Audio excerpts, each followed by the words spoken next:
addicted alien girl. I need that thing from you again, human. The night was heavy with silence, broken only by the steady hum of the generator inside Ethan's small outpost. He sat hunched over a pile of broken circuit boards, soldering iron in one hand, a half-empty mug of bitter coffee in the other. Beyond the reinforced glass, the barren planet stretched endlessly, red sand, black rocks, and the faint shimmer of alien moons above. It wasn't much, but it was home. He was almost done reattaching the power relays when the sensor light flickered near the airlock. Ethan froze. Nothing ever came here, at least nothing that knocked. He set the soldering iron aside, hand instinctively going for the rifle by his chair. The light turned green. Someone or something was outside. The airlock hissed open, releasing a gust of metallic-smelling wind. And then she stumbled in. Her figure was slight, barely reaching Ethan's shoulder. Silver-blue skin shimmered faintly under his outpost lights, and her black hair clung damply to her cheeks. But her eyes, huge, violet, almost glowing, latched onto him with desperate intensity. Human! Her voice was a breath, raw and trembling. I need it. I need that thing from you again. Ethan stiffened, lowering his weapon. He knew her. Lyra. The first time she had appeared weeks ago, she had nearly collapsed at his doorstep. He had thought she was wounded, poisoned, dying. When he'd tried to treat her, she had grabbed his wrist and pressed his palm to the center of her chest. Something had passed between them then. Warmth, energy, something he didn't fully understand. It had drained him, left him gasping, but she had walked away stronger, eyes clearer, body steadier. And now she was back. You're here again, Ethan asked, wary. That thing you need, it nearly put me under last time. What even is it? Lyra staggered toward him, legs trembling as though each step was heavier than the last.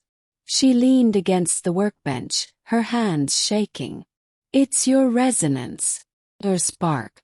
Humans carry it in a way my people cannot. Without it, I weaken.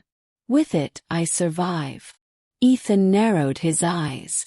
So you're feeding on me. Not feeding. Her voice cracked, desperate. Sharing. Please, if I don't have it tonight, I won't see another dawn. His gut twisted. She did look worse than before. Her skin duller, her breath shallow. But still, suspicion gnawed at him. What if she was using him? What if this wasn't survival, but addiction? Why me? Ethan demanded. There are other humans on this planet. Settlers, miners, soldiers. Why come crawling to me every time? Her violet eyes shimmered, wet with something like shame. Because you're the only one who didn't push me away. The others, they see a parasite. You, her voice softened, breaking. You see me. The silence that followed was thick. Ethan's rifle hung limp at his side, useless against the weight of her words. He wanted to hate her for making him weak. But damn it, he couldn't ignore the way her body trembled, or the way she was fighting just to stay upright. Fine, he muttered. But this is the last time. Relief washed over her face, fragile as glass. She stepped closer, trembling hands rising to cradle his. Her skin was cool, almost icy, and when she guided his palm back to her chest, he felt the same pull as before, an invisible current tugging something out of him. His vision blurred at the edges. Heat surged from his arm, spreading through his body, siphoned into her like invisible fire. He gasped, knees buckling, but forced himself to stay standing. Lyra's lips parted on a soft, shuddering breath. Her dull skin brightened, shimmer returning. The tremor in her hands stilled. Her eyes, now glowing fiercely, locked onto his as though she were seeing the stars for the first time. When it ended, Ethan collapsed into the chair, lungs heaving. Sweat dampened his brow, his muscles weak and trembling. Lyra knelt before him, hands gripping his arms. Her face was alight with gratitude, and something else, something dangerously close to hunger. "I told you," Ethan rasped, forcing the words out through ragged breaths. "This is the last time. I can't keep giving myself away." Her lips trembled. She leaned closer, whispering, "And I told you I can't live without it." The tension between them thickened, charged. He saw it in her gaze. The addiction, the need that went beyond survival. She didn't just want his spark. She wanted him. Ethan turned his head, staring at the barren wasteland outside the window.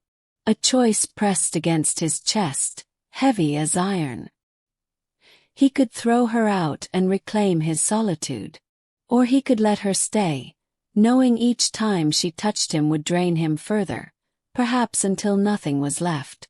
"Then we'll have to find another way," he said finally, voice steady despite his exhaustion. "Because if you're addicted to me, then you're not surviving, you're dying slower." Lyra's eyes widened, tears spilling down her cheeks. For a long moment she said nothing. Then she lowered her head against his arm, clinging like a child. "Then don't let me go," she whispered. Ethan closed his eyes. His hand, weak as it was, found its way to her hair. He didn't know if he could save her. He didn't know if he could save himself. But for tonight, at least, neither of them had to be alone. Outside, the alien moons drifted across the sky, silent witnesses to a bond that was part salvation, part addiction, and entirely unbreakable. Ethan sat slumped in the chair, every breath ragged, every muscle drained.